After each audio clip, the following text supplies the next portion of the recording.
நம சிவாய.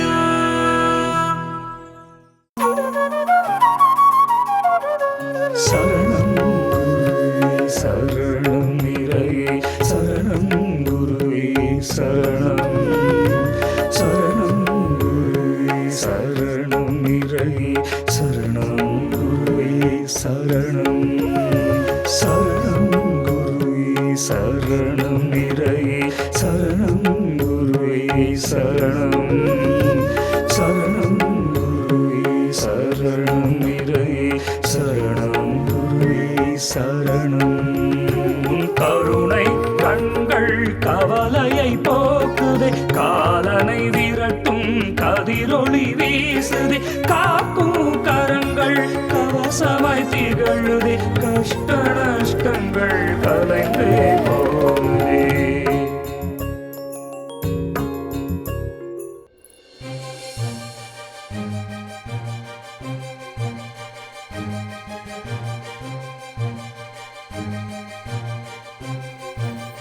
என்ன சிவனடியாரே, என்ன செய்து கொண்டிருக்கிறீர்கள்?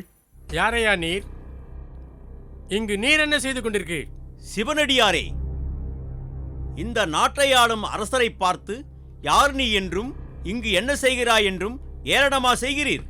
அரசன் தலைவன் என்பதெல்லாம் உம்மை போன்ற இச்சையிலும் மறுமையிலும் திளைக்கும் மானிடர்களுக்கு மட்டும்தான். எம்மை போன்ற சிவனடியார்களுக்கு சிவன் தான் உலகம். அவனே ஆதியும் அந்தமும் ஆனவன். அவனை தவிர வேறு எவரையும் எமக்கு தெரியாது. ஒரு விஷயத்தை குறித்து உமக்கு தெரியாதென்று நினைக்கிறேன். அங்கு பொன்னையும் பொருளையும் கொட்டி கோவில் கட்டியிருக்கிறோம். அங்கு வந்து பாடினாலே சிவன் மனம் குளிருமே. இந்த காட்டில் யாரையா வந்து கேட்கப் போகிறார்கள்? இந்த உலகில் பொன்னையும் பொருளையும், ஏன் உன்னையும் என்னையும் படைத்ததே இந்த சிவன்தான். அவனை நினைத்து உள்ளத்தால் உருகுபவரை எங்கும் தேடி வருபவன் அவன். சரி சிவனடியாரே, இத்தனை காலம் சிவனை பற்றியே பாடிக்கொண்டிருக்கிறீரே, என்னை போற்றி சில வெண்பாக்கள் பாடுங்கள். உன்னை பற்றி பாடுவதற்கு உன்னுடையதாய் என்ன இருக்கிறது? என்ன அடியாரே இப்படி கேட்டுவிட்டீர்கள்? நான் திறம்பட ஆளும் இந்த தேசம் இருக்கிறதே, அதை பற்றி பாடலாமே. அந்த தேசம் யாரிடமிருந்து உனக்கு வந்தது? தந்தையிடமிருந்து வந்தது. யாரிடம் போய் சேரப்போகிறது? வேறு யார்? என் மகனிடம்தான் போய் சேரும். அப்படி என்றால் அந்த தேசம் உன்னுடையது அல்ல. பிறகு எப்படி அதை பற்றி பாடச் சொல்கிறாய்? சரி, என் உடலை பற்றி பாடுங்கள். அது எனக்கு சொந்தமானதுதானே. இந்த உடல் உன்னால் உருவாக்கப்பட்டதா? இல்லையே. உன் தாய், தந்தை, குரு, தெய்வம் ஆகிய பலருக்கும் இதில் பங்குண்டல்லவா? அப்படி என்றால் என்னுடையது எது? உன்னுடையதென்று ஒன்றுமே இல்லை. உன் அழகும் அறிவும் அந்த இறைவன் உனக்கு தந்தது. உன் சொத்துக்களும் பட்டங்களும் உன் பாட்டன் முப்பாட்டன் உனக்கு தந்து உதவியது. இந்த ஊன் அது கூட உனதல்ல. உன் முன்னோர்கள் உனக்கிட்ட பிச்சை. உன் ஆன்மா மட்டும்தான் உனது. இம்மையையும் மறுமையும் மறந்து துறந்து இந்த சிவனின் பாதங்களை சென்றடை. அதுதான் நிரந்தரம். உன் ஆன்மாவால் அவனை குளிரச் செய்.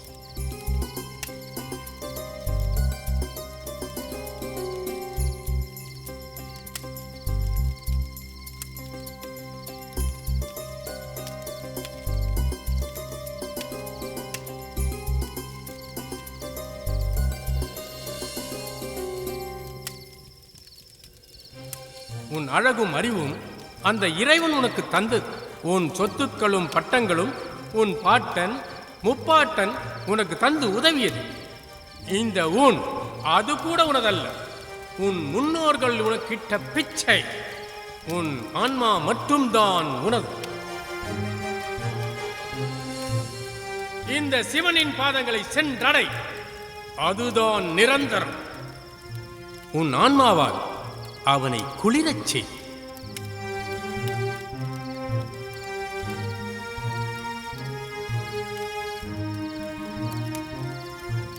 அரசே, என்னை அழைத்தீர்களா?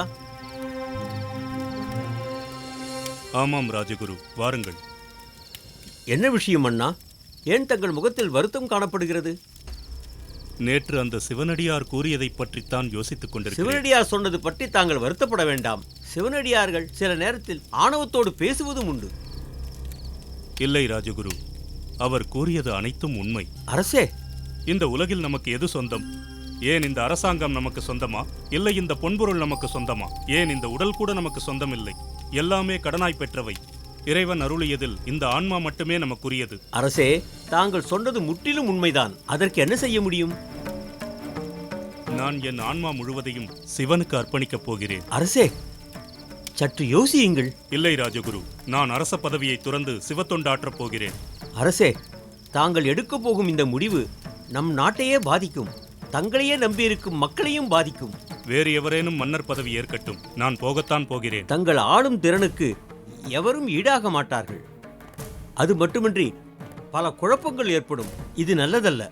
வேறு என்னதான் வழி? ஒரு வழி இருக்கிறது. என்ன வழி ராஜகுரு? தங்கள் மகன் அரசாள வேண்டும். ஆனால் அவன் சிறுவனாயிற்றே. அவனை நீங்கள் தயார் செய்ய வேண்டும். அப்படியென்றால்? அவருக்கு அனைத்து கலைகளையும் அரசு நிர்வாகத்தையும் கற்பிக்க வேண்டும். நீங்கள் சொல்வதும் சரிதான். அதற்கான ஏற்பாடுகளை உடனே செய்யுங்கள். உத்தரவு மன்னா.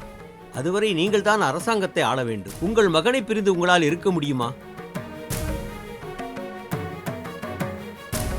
என் மகன் மீது உயிரையே வைத்திருக்கிறேன். ஆனால் என் ஆன்மா சிவனுக்கு மட்டும்தான்.